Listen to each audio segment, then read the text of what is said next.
예전에 이 탈북자들을 돕는 선교사님들 사이에 농담처럼 알려진 이야기가 있습니다.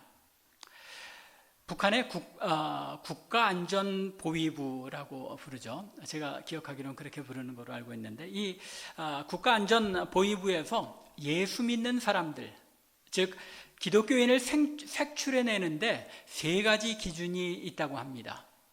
그 첫 번째는 쓸데없이 방긋방긋 웃고 다닌다.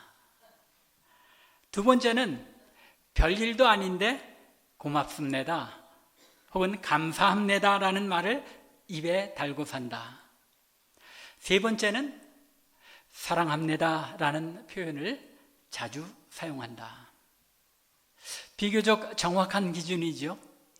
예수 믿는 사람들 모습에, 그리고 또 그들의 언어에 나타나는 그런 내용들을 북한의 국가안전보위부에서 잘 분석했던 것 같습니다.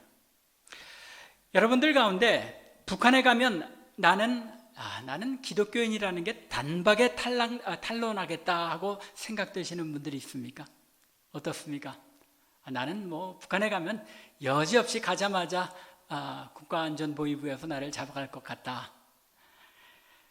혹은 여러분들 가운데 대다수가 나는 북한 국가안전보위부에서 눈에 불을 켜고 살펴봐도 나는 들킬 염려가 전혀 없다 라고 생각하는 분들은 안 계십니까? 오늘 제가 이 말씀을 드리는 것은 북한에 들어가서도 기독교인인 것을 들키는지 안 들키는지 스스로 점검해 보자는 데 있는 것이 아니고, 추수감사절 또 창립 11주년 감사주의를 맞아서 북한에서조차 기독교인 색출의 두 번째 기준으로 삼고 있는 이 감사에 대해서 보다 깊이 생각해 보자는 것입니다. 말씀드린 바와 같이 북한 기관에서 기독교인의 특징을 정확하게 잘 간파하기는 한 것 같습니다. 실제로 그리스도인, 기독교인들은 감사하는 삶을 사는 사람들이기 때문입니다. 성경을 잘 살펴보면 성숙된 그리스도인, 하나님을 더 깊이 알아가는 그리스도인일수록 감사가 넘치는 삶을 살았던 것을 볼 수 있습니다. 거꾸로 얘기하자면 감사하는 삶이 우리의 하나님을 향한 그 관계의 깊이를 드러내 보여주는 증거다라고 할 수도 있다는 것입니다. 그런데 여기서 조금 잘 분별해야 할 점이 있죠. 그리스도인들은 자신의 행동과 사고의 이 동기와 목적, 이것을 잘 분별해야 올바른 신앙의 삶을 살 수 있다는 점입니다. 예를 들면 그리스도인이 선한 삶을 사는 것은 무엇 때문입니까? 선한 삶을 살아야 구원을 얻고 천국에 가기 때문입니까? 아니죠. 이미 구원받은 하나님의 백성, 천국 백성이기 때문에 선한 삶을 사는 것입니다. 즉, 선한 삶은 그리스도인의 삶의 목표가 아니라 삶의 결과 또는 삶의 부산물로 나타나는 증거라는 것입니다. 이것이 우리 기독교 신앙을 세상의 종교와 구별하는 중요한 특징 가운데 하나입니다. 이 세상의 종교들은 인간이 선을 행하여 덕을 쌓아야 구원을 얻는다고 생각합니다. 하지만 우리 기독교는 하나님께서 은혜로 우리를 구원하여 주셔서 하나님의 자녀 삼으셨기 때문에 하나님의 자녀다운 삶을 살다 보니 선한 삶, 의로운 삶이 삶의 열매로 나타나는다는 것입니다. 그리스도인의 감사 생활도 마찬가지입니다. 우리가 이 땅에서 감사하는 삶을 살면 하나님께서 축복하시기 때문에 감사하는 것이 아니라, 즉 감사가 우리의 어떤 목표가 아니라 이미 우리의 삶에 하나님께서 은혜와 축복을 베풀어 주셨기 때문에 그 축복과 은혜에 대하여 감사드리는 것, 이미 받은 축복과 은혜의 결과가 감사로 드러나게 되는 것입니다. 그러므로 감사하는 삶을 사느냐 아니냐의 문제는 내가 이미 얼마나 많은 축복과 은혜를 하나님께로부터 받아서 누리고 있는지를 깨달아 알고 있느냐, 아니면 그것을 깨닫지 못하고 사느냐에 있다는 것입니다. 오늘 우리가 읽은 시편 69편 저자인 시인은 자신이 받은 복과 은혜를 깊이 깨달은 사람이었습니다. 그래서 하나님께 전심으로 감사하며 찬양하는 가운데 하나님의 백성이 하나님께 드려야 할 감사가 어떤 것인지, 그리고 그 특징들은 무엇인지를 이 아름다운 시편에서 노래하고 있습니다. 그러므로 오늘 본문을 통해서 성도가 드려야 할 감사가 어떤 것인지 그 특징들을 함께 살펴보며 은혜를 나누고자 합니다. 먼저 다윗은 성도의 감사는 하나님을 하나님 되게 한다는 사실을 일깨워주고 있습니다. 성도의 감사는 하나님의 하나님 되심을 우리에게 인정하게 하는 것이다라는 말입니다. 시편 69편은 일반적으로는 탄식시에 해당합니다. 특별히 1절부터 오늘 우리가 읽은 본문이 시작되는 30절 이전까지, 즉 29절까지는 분명한 탄식시라는 것을 알 수 있습니다. 1절과 2절에 탄식시로서의 특성이 잘 나타나 있는데 다윗은 1절과 2절에서 이렇게 탄식합니다. 하나님이여 나를 구원하소서, 물들이 내 영혼에까지 흘러 들어왔나이다. 구약 성경에서 물이라는 것은 흑암의 세력 또는 죽음, 이런 것들을 상징한다고 여러분들께 말씀드렸습니다. 물들이 내 영혼까지 엄습해 들어왔다고 고백합니다. 나는 설 곳이 없는 깊은 수렁에 빠지며 깊은 물에 들어가니 큰 물이 내게 넘치나이다. 얼마나 큰 깊은 탄식입니까? 자신의 삶에 찾아온 고난과 자신을 미워하는 자들의 핍박으로 인해 지치고 지친 자신의 삶을 하나님께 탄식하며 호소하고 있습니다. 그리고 하나님의 도우심을 구하며 환난으로부터 자신을 구원해 주실 것을 하나님께 간청합니다. 이미 1절에도 나를 구원하소서라고 표현하고 있지만 17절과 18절에 이러한 사실이 잘 드러나 있습니다.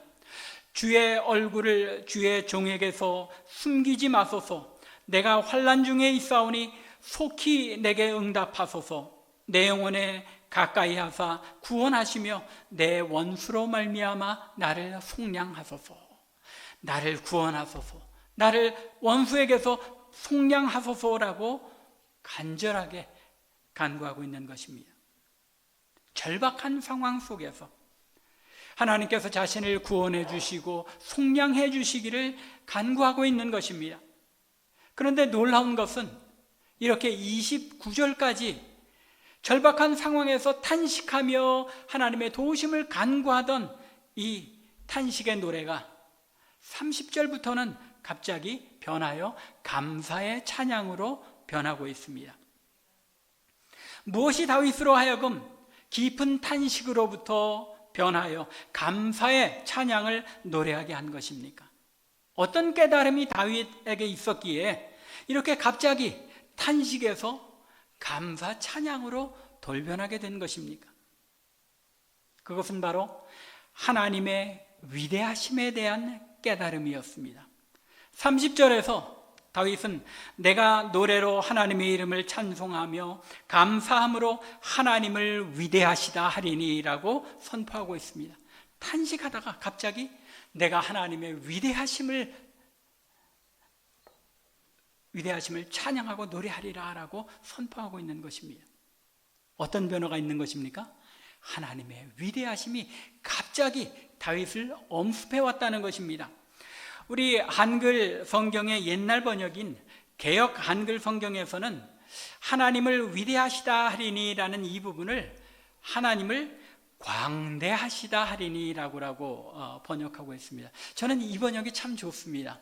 위대하다는 것은 그저 조금 우리보다 더 크고 그런 정도로 생각하기 쉬운데, 광대하시다 하는 것은 진짜 우리 마음에 벅차오를 정도로 그 하나님의 크심을 느끼게 된다는 개념을 잘 담고 있는 것 같습니다. 영어 성경에서도 최근에 번역인 NIV 성경에서는 glorify라고 번역하고 있는데, 예전 번역인 킹 제임스 번역이나 NASB 번역에서는 이 단어를 magnify라고 번역하고 있습니다. 우리가 잘 알고 있는 것처럼 magnify라는 단어의 의미는 확장하다, 확대하다라는 그런 뜻입니다. 어떤 목사님이 여기에 나타난 이 magnify라는 단어의 의미를 아주 정확하게 관찰하고, 이 magnify라는 단어, 확대한다는 말은 두 가지 상황에 적용될 수 있다고 설명을 한 적이 있습니다. 그 하나는 magnify가 필요한 것은 눈으로 들여다보기에 잘 보이지 않는 아주 작은 것을 들여다보기 위하여 확대하는 것입니다. 예를 들자면 일반적으로 그냥 눈으로 볼 수 없는 작은 것들을 볼 때 무엇을 사용하죠? 현미경을 사용하죠. 그래서 그것을 확대해서 어떤 모양인가를 살펴보게 됩니다. 이것도 확대하는 것이 맞습니다.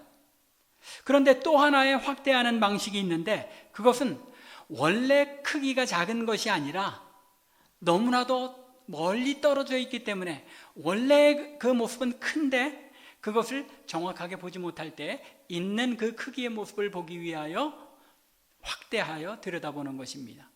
이때는 뭐가 필요합니까? 망원경이 필요하죠.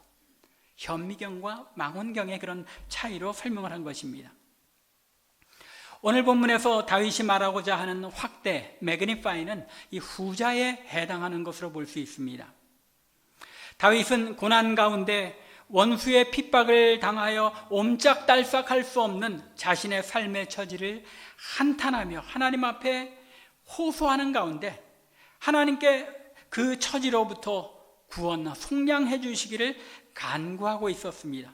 그런데 이렇게 하나님 앞에 한탄하며 간구하는 가운데 하나님이 어떤 분이신지에 대한 그 위대하심이, 그 광대하심이 갑자기 다윗에게 엄습해 온 것입니다. 하나님이 어떤 분이신지, 하나님의 하나님 되심을 갑작스럽게 깨닫고 이해하게 된 것입니다. 멀리 작게 보이던 하나님의 존재가 갑자기 광대하게 확대되며 그 하나님이 어떤 하나님이신지 그 존재감에 압도당한 것입니다. 위대하신 만물의 창조주로서 모든 만물의 주인이시며 전지전능하셔서 모든 것을 아시고 당신의 마음의 원대로 이루시는 하나님이시며 인간의 역사와 개개인의 삶에 깊이 간섭하시며 인도하시는 하나님, 그분이 자신의 하나님이신 것을 깨닫는 것입니다. 이러한 위대하신 하나님께서 자신의 삶에도 간섭하시며 인도해 오셨다는 것을 문득 확신하게 된 것입니다. 그런데 이런 위대하고 광대하신 하나님을 자신의 마음속에 작은 하나님으로 생각하고 자신의 삶에 닥친 어려움과 핍박의 환경 때문에 과연 하나님이 나에게 관심을 가지고나 계신지, 혹은 내 문제를 해결할 수 있기나 하신 것인지 의심하며 하나님을 무능력하고 작은 하나님으로 여기고 있었다는 것을 다윗이 문득 깨닫게 되었던 것입니다. 그렇기 때문에 30절에서 다윗은 하나님을 위대하시다 하리라, 하나님을 광대하시다 하리라 라고 선포한 것입니다. 이 선포를 통한 다윗의 의도는 내 마음속에 작아졌던 하나님, 내 마음속에 멀리 계셨던 그 하나님을 이제 위대하신 하나님 모습 그대로, 광대하시고 전능하신 하나님 모습 그대로 믿고 나타내 보이겠다라는 자신의 다짐을 표현하고 있는 것입니다. 혹시 우리들 역시 우리의 삶의 환경에 압도되어서 이 위대하시고 광대하신 하나님을 작고 무능력한 하나님, 내 문제조차도, 내 염려 근심조차도 해결하지 못하시는 하나님으로, 멀리 계신 하나님으로 축소시켜서 그 하나님께서 나의 삶을 지배하고 다스리시도록 나를 내어드리지 못하고 내 마음의 한 구석에 그 하나님을 모시고 있지는 않는지요. 다윗은 자신이 처한 곤경과 위기에 억눌려서 하나님의 놀라운 능력과 위대하심을 있는 그대로 하나님의 하나님 되심을 믿지 못하며 한탄하고 있는 자신의 모습을 들여다보며 믿음의 없음을 깨닫고 하나님의 하나님 되심 그대로 믿고 그 하나님의 도우심과 간섭을 확신하며 살아가겠다는 표현으로 하나님은 위대하시다 하리라 라고, 하나님은 광대하시다 하리라고 선언하고 있는 것입니다. 이 위대한 선포가 여러분들과 저의 선포가 될 수 있기 바랍니다. 우리 하나님이 어떤 하나님이신지 우리의 마음에 깊이 확신하게 될 때 우리는 그 어떤 환경에 억눌리지 않고 그 안에서도 우리를 붙드시며 우리를 이기게 하시는 하나님께 의지하며 감사할 수 있게 되는 것입니다. 이 위대하신 하나님에 대한 깨달음이 감사 찬송으로 다윗의 입을 통하여 표출된 것입니다. 그러므로 감사는 하나님의 하나님 되심을 깨닫고 그분의 광대하심을 인정하는 사람들만이 감사할 수 있는 것입니다.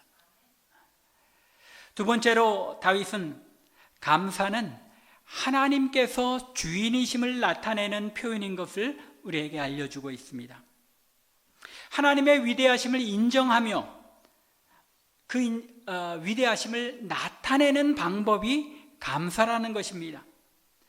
이 구절 30절에서 우리가 눈여겨보아야 할 것은 다윗이 하나님을 위대하시다고 나타내 보이는데 무엇으로 하나님의 위대하심을 나타내 보인다는 말입니까? With thanksgiving, 감사함으로 하나님을 위대하시게 하겠다는 겁니다. 하나님을 위대하시게 하는 방법이 바로 우리의 입을 통하여 하나님 앞에 드리는 감사와 영광의 찬양이라는 것입니다. 하나님의 위대하심, 하나님의 하나님 되심을 나타내는 방법이 바로 우리의 입을 통하여 터져나오는 감사라는 것입니다. 감사는 하나님께서 은혜를 베푸시는 분이시며 내가 그분의 은혜를 받아 누리는 존재임을 고백하는 행위입니다. 일반적으로 사람들 사이에서도 그렇죠. 감사는 자신이 어떤 선물이나 혜택 또는 도움을 받았을 때에 그것을 준 사람에게 고마움을 인정하며 전하는 표시, 그것이 감사입니다. 따라서 감사는, 하나님을 향한 감사는 내가 지금 가지고 있는 것, 누리고 있는 것, 이 모든 것이 내 능력과 내 힘으로 얻어서 누리고 있는 것이 아니라 그것을 내게 주신 분이 하나님이심을 인정하는 것입니다. 그렇기에 감사하는 삶을 살지 않는다는 것은 내가 지금 누리고 있는 그것이 내 것이라고 여기고 내 힘으로 내가 얻어서 누리는 것이라고 믿고 있기에 감사하지 않는 것입니다. 감사하지 않는 삶은 하나님께서 내 삶에 필요한 것을 채우시고 내 삶을 인도하여 하나님께서 주시는 은혜를 누리며 살게 하시는 것을 인정하지 않는 교만한 삶인 것입니다. 교만으로부터 감사가 사라진 삶을 살 수밖에 없게 되는 것입니다. 반대로 하나님께 감사한다는 것은 하나님께서 내 삶에 간섭하시는 하나님이시며 내 모든 필요를 채우시고 공급하시는 하나님이시며 그 은혜를 누리게 하시는 하나님이심을 고백하며 인정하는 행위인 것입니다. 천지 만물을 지으시고 다스리시는 위대하신 하나님이 내 삶에 찾아오셔서 내 삶에 일어나는 작은 일들까지 다스리신다는 이 영광의 통치를 인정하는 것, 그것이 바로 감사인 것입니다. 다윗은 현재 삶의 처지와 상황 때문에 한탄하다가 하나님의 도우심을 간절히 간구하다가 갑자기 양치기에 불과했던 자신의 삶에 찾아오셔서 자신을 왕으로 기름 부으시고 많은 장수들과 사람들을 붙여주셔서 싸움마다 승전하게 하신 하나님의 위대하심을 깨닫게 되었고 그러자 갑자기 한탄이 변하여 감사 찬양을 드리게 된 것입니다. 하나님의 하나님 되심을 깨닫게 될 때 우리는 감사하지 않을 수 없습니다. 또한 감사 찬양은 하나님의 하나님 되심을 인정하는 유일한, 우리가 표현할 수 있는 유일한 방법인 것입니다. 그렇게 다윗은 31절에서 자신의 깨달음을 이렇게 고백합니다. 이것이 무엇이요? 하나님께 감사하는 것. 이것이 소 곧 뿔과 굽이 있는 황소를 드림보다 여호와를 더욱 기쁘시게 함이 될 것이라. 여호와 하나님께서 기뻐하시는 것은 황소를, 아름다운 거대한 제물을 하나님 앞에 드리는 것이 아니라 하나님 앞에 감사하며 하나님의 하나님 되심을 인정하고 하나님을 광대하시다 찬양하며 감사하는 마음을 더 기뻐하신다는 것입니다. 하나님께서는 그 어떤 아름다운 제물을 드리는 것보다 우리 마음 깊은 곳으로부터 하나님의 하나님 되심을 인정하며 감사하는 것, 즉 하나님께서 내 모든 것, 더 나아가 우주 만물의 주인이심을 인정하며 고백하는 것을 더 기뻐하신다는 것입니다. 하나님께서 우리의 삶뿐만 아니라 우리의 가진 모든 것, 이 우주 만물의 주인이심을 고백하며 감사할 수 있는 저와 여러분들 될 수 있기를 주님의 이름으로 간절히 축원합니다. 세 번째, 다윗이 알려주는 감사의 특징은 감사는 전염성이 있다는 사실입니다.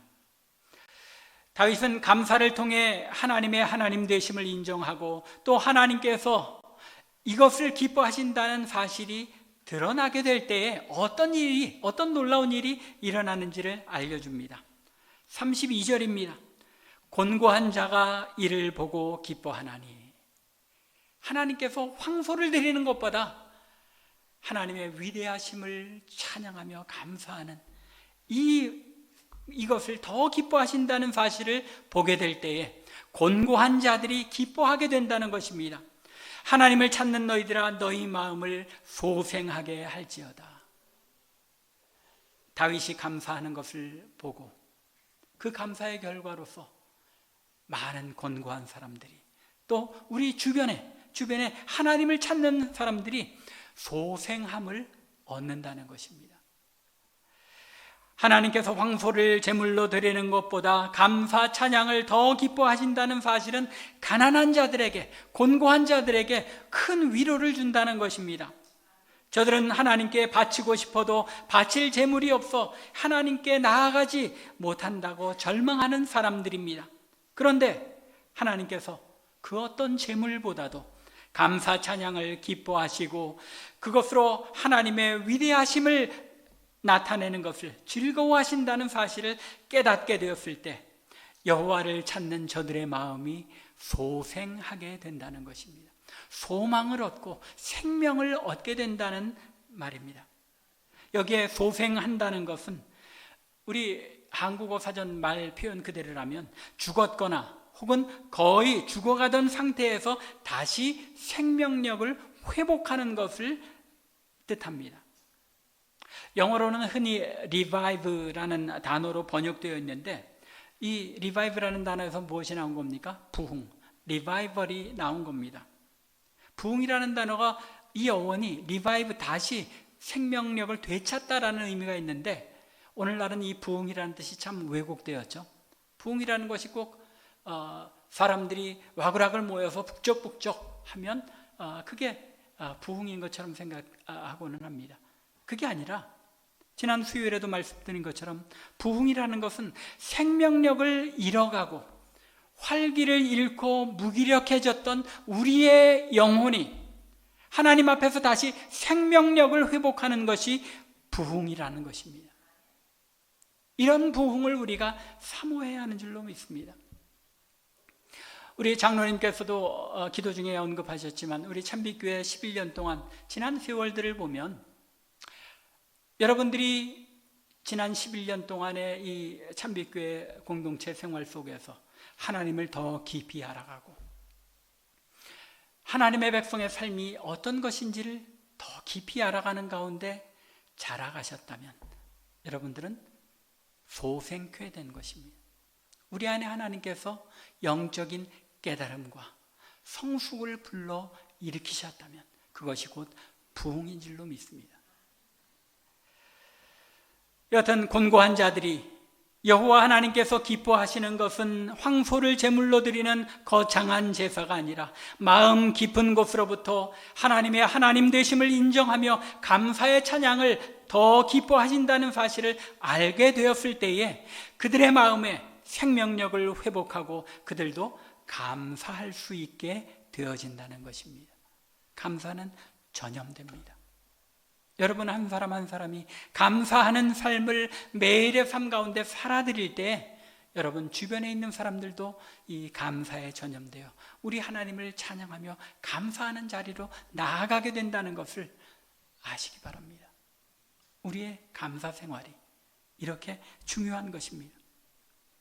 33절의 시인이 노래한 것처럼 여호와께서 궁핍한 자의 소리를 들으시고 갇힌 자를 외면하지 않으시기 때문에 곤고한 자들이 그 마음에 소망을 갖고 소생하여 감사하게 되는 것입니다.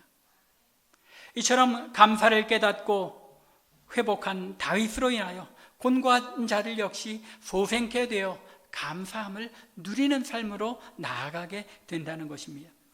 더욱이 하나님의 백성들의 감사로 하나님의 통치가 회복되는 것을 보게 될 때에 자연 만물도 하나님을 찬송하게 된다고 다윗은 노래합니다. 34절입니다. 천지가 그를 찬송할 것이요 바다와 그 중에 모든 생물도 그리할지로다.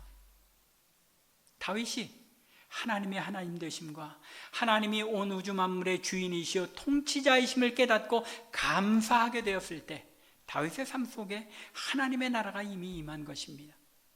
우리의 삶에도 우리가 하나님을 하나님으로 전능하신 하나님으로 광대하신 하나님으로 선포하며 감사할 때에 우리 안에 하나님의 나라가 이미 임한 것입니다. 그때에 우주 만물도 역시 하나님의 통치하심을 기뻐하고 찬양하는 일에 동참하게 된다는 것입니다.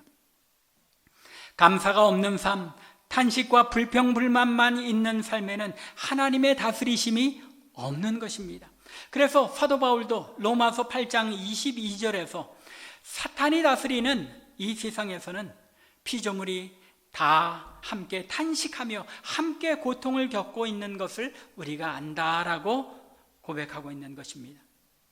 하나님께 감사하며 하나님의 하나님 되심과 만물의 주인 되심을 인정하며 선포하는 곳에 하나님의 나라가 하나님의 다스리심이 있고 그곳에 우주 만물이 하나님의 영광을 나타내는 그 하나님의 영광이 드러나게 되는 것입니다. 감사함으로 하나님의 하나님 되심과 하나님의 다스리심이 회복되는 그날까지는 자연 만물도 탄식하며 고통을 당하다가 감사를 통하여 하나님의 다스리심이 회복되는 그때에 하나님의 나라가 온전히 회복되는 그날에 하나님의 영광을 찬양하며 기뻐하게 된다는 것입니다. 감사는 나 자신만이 아니라 주변의 사람들까지도 더 나아가 자연 만물까지도 하나님께 감사 찬양을 영광을 돌리게 하는 것입니다. 마지막으로 감사는 더 큰 축복을 불러온다는 사실을 다윗은 알려주고 있습니다. 35절과 36절입니다. 하나님이 시온을 구원하시고 유다 성읍들을 건설하시리니 무리가 거기서 살며 소유를 삼으리로다. 그의 종들의 후손이 또한 이를 상속하고 그의 이름을 사랑하는 자가 그 중에 살리로다. 다윗의 감사의 삶이 그리고 그 감사를 통하여 하나님 나라의 임재가 현실화될 때에 하나님께서 시온을 구원하시고 유다의 성읍들을 건설하셔서 그 후손들이 그곳에 살며 누리는 축복을 얻게 하신다는 것입니다.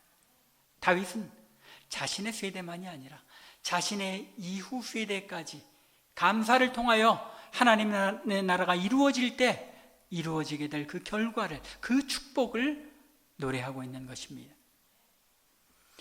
다윗은 하나님의 통치하심이 시온 곧 예루살렘을 지켜 구원하시고 유다 온 지역의 성읍들을 건설하여 그곳에 하나님의 백성들이 대대손손 누리며 살게 하실 것을 내다보며 감사하고 있는 것입니다. 이처럼 감사는 주변 사람들에게 전염될 뿐만 아니라 더 많은 사람들로 하여금 이 축복에 참여하여 누리게 한다는 것입니다. 여러분들의 삶의 주변에 여러분들과 관계 있는 사람들이 또는 여러분들의 후손들이 하나님의 축복을 누리게 되기를 원하십니까? 감사의 삶을 사시기 바랍니다. 감사하는 삶을 살 때에 우리 주변의 모든 사람들이 하나님의 축복을 누리게 되는 것입니다. 말씀을 마무리하겠습니다. 다윗은 감사가 지닌 놀라운 능력을 깨닫고 하나님께 감사의 찬양을 올렸습니다. 감사가 하나님의 하나님 되심을 드러내고 그 광대하심을 인정하며 하나님의 백성으로서 하나님의 광대하심을 나타내는 유일한 방법이 하나님께 감사의 찬양을 돌리는 것뿐임을 고백했습니다. 나의 삶이 하나님의 다스리심을 받고 있으며 내 생활의 매 순간순간 하나님께서 모든 것을 책임지시고 공급하신다는 사실을 어떻게 나타나 보일 수 있습니까? 감사밖에 없는 것입니다. 그 은혜가 우리를 붙들고 있는 것에 대하여 감사하는 것, 그것만이 내 모든 것, 내가 누리고 있는 것이 하나님께로부터 온 것입니다 라고 하나님의 주권을 인정하는 삶의 모습이라는 것입니다. 우리의 감사의 삶은 주변의 다른 사람들에게도 그리고 우주 만물도 하나님의 하나님 되심을 기뻐할 수 있게 한다는 사실을 아시기 바랍니다. 올해 하나도 하나님께서 나의 삶을 인도하시고 다스리신 것을 믿고 감사함으로써 우리가 누린 모든 것이 하나님께로부터 온 것임을 감사하며 찬양하는 이 감사절 되기를 바랍니다. 또한 참빛교회 지난 11년 동안 우리 가운데 역사하신 하나님의 은혜를 돌아보며 감사할 수 있는 우리 참빛 성도들 되기를 바랍니다. 어려운 순간순간 고비고비마다 하나님께 엎드려 기도하게 하시고 그 기도에 응답하셨을 뿐만 아니라 하나님이 어떤 분이신지, 하나님의 백성의 삶은 어떤 것인지 더 깊이 깨닫게 하셔서 우리의 영이 소생케 하시고 우리를 부흥케 하신 그 하나님의 은혜에 감사할 수 있기 바랍니다. 그래서 다윗처럼 감사의 찬양으로 하나님의 하나님 되심과 하나님께서 나의 삶을 그리고 우리 참빛교회를 다스리시는 주 하나님이심을 나타내 보이는 우리 참빛교회 성도들 모두 되기를 주님의 이름으로 간절히 축원합니다. 기도드리겠습니다.